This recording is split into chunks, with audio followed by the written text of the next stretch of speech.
All right, buckle up. Because this isn't just some random crime story. This is one of the cleanest disappearances in American history. And to this day, nobody knows who this guy really was. November 24th, 1971, Portland, Oregon. The day before Thanksgiving.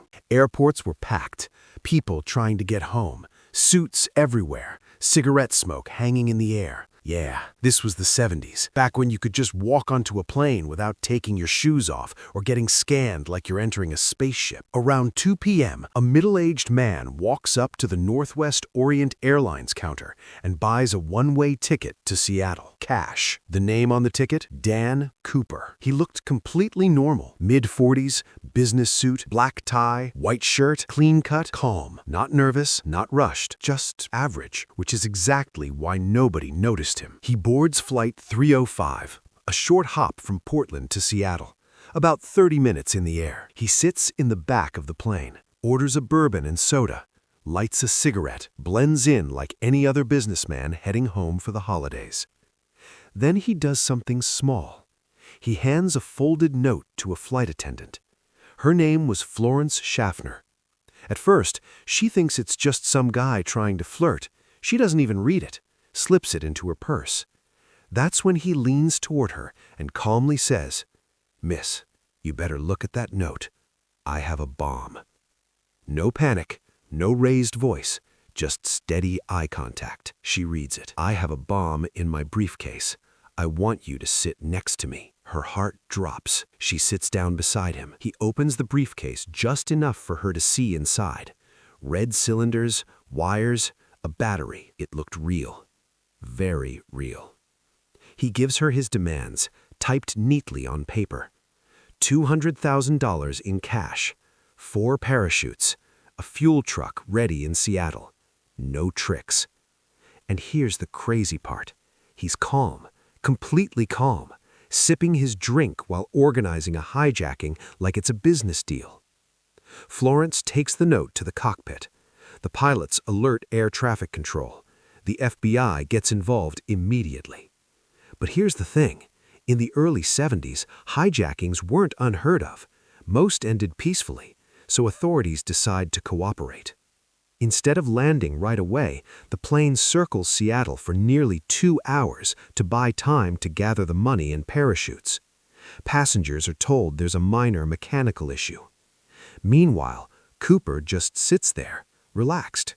He even pays for his bourbon. Finally, around 5:39 p.m., the plane lands in Seattle. The runway lights are dim, everything controlled, quiet. The ransom is delivered. $200,000 in $20 bills, all serial numbers recorded. 4 parachutes are handed over. Cooper inspects everything carefully. Then he does something unexpected. He releases all 36 passengers. He keeps the pilot, co-pilot, flight engineer, and 1 flight attendant, Tina Mucklow. He now has the money. He now has the parachutes. Most criminals would have stopped there. He didn't. He tells the crew, "We're going to Mexico City," but he gives very specific flight instructions. Fly at 10,000 feet, landing gear down, flaps at 15 degrees, cabin unpressurized. Keep the speed around 170 knots.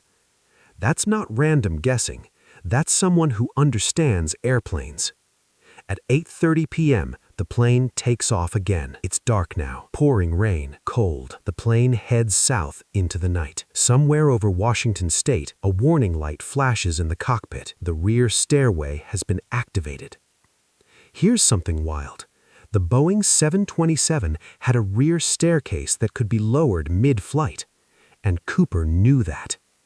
At 8:13 p.m., the plane suddenly jerks upward. A shift in pressure, like something heavy just left the aircraft. The crew looks at each other. Nobody says it, but they all know. He jumped.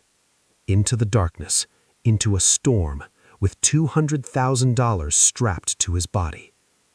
Authorities launch one of the biggest manhunts in American history. They search forests, rivers, mountains.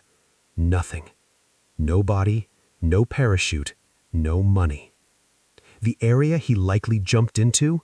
Rough wilderness, freezing rain, pitch black. Even experienced skydivers later said it would have been insanely risky. So either he died that night and nature swallowed the evidence, or he knew exactly what he was doing. 9 years later, in 1980, a young boy named Brian Ingram is digging in the sand along the Columbia River. He finds bundles of decaying cash, $5,800 worth. The serial numbers match the ransom money. That's the only confirmed money ever recovered. The rest? Gone. Over the years, the FBI investigated hundreds of suspects, ex-military, skydivers, former airline employees. One popular suspect was Richard Floyd McCoy, who hijacked a plane in a similar way in 1972. But he was caught, and most investigators believe he wasn't Cooper. Another suspect, Kenneth Christensen, had airline experience and skydiving knowledge, and reportedly came into unexplained money, but nothing was ever proven. Every suspect had pieces of the puzzle. None completed it. Even the name D.B. Cooper was a mistake. The ticket said Dan Cooper. A reporter mixed up the name with another suspect early on, and the nickname stuck. In 2016, after 45 years, the FBI officially closed the case. No conclusion, no arrest, no final answer. If he survived, he had training, planning, possibly help on the ground. If he didn't, his remains are still somewhere in the Pacific Northwest wilderness. But no parachute was ever found, no full recovery of the money, no confirmed body, nothing. Before he jumped, he tied the money bag to himself. He also requested 4 parachutes, even though he jumped alone. Investigators believe he did that so authorities wouldn't sabotage the gear. They couldn't risk him taking a hostage. He was thinking ahead. Always thinking ahead. Today, people still talk about him. There are festivals in Washington celebrating the legend. He's become part outlaw, part myth. But this wasn't fiction. This was real. A man boarded a plane like any other passenger, ordered a drink, handed over a note, took $200,000, and vanished into a storm. Standing at the rear of that aircraft, wind screaming, rain hitting his face, darkness below, he took one step forward and disappeared. Did he survive and live quietly under a new identity, or did the forest swallow him that very night? We don't know, and maybe that's why this story refuses to die. Because somewhere out there, buried under trees and time, lies the answer to one of America's greatest mysteries. The man the world calls D.B. Cooper, the only skyjacker in American history who got away. If you're into real mysteries and strange stories that actually happened in the world, make sure you subscribe to the channel. And if you enjoyed this video, hit the like button so I know you want more stories like this. More mysteries, more unanswered questions, more stories that refuse to die. I'll see you in the next one.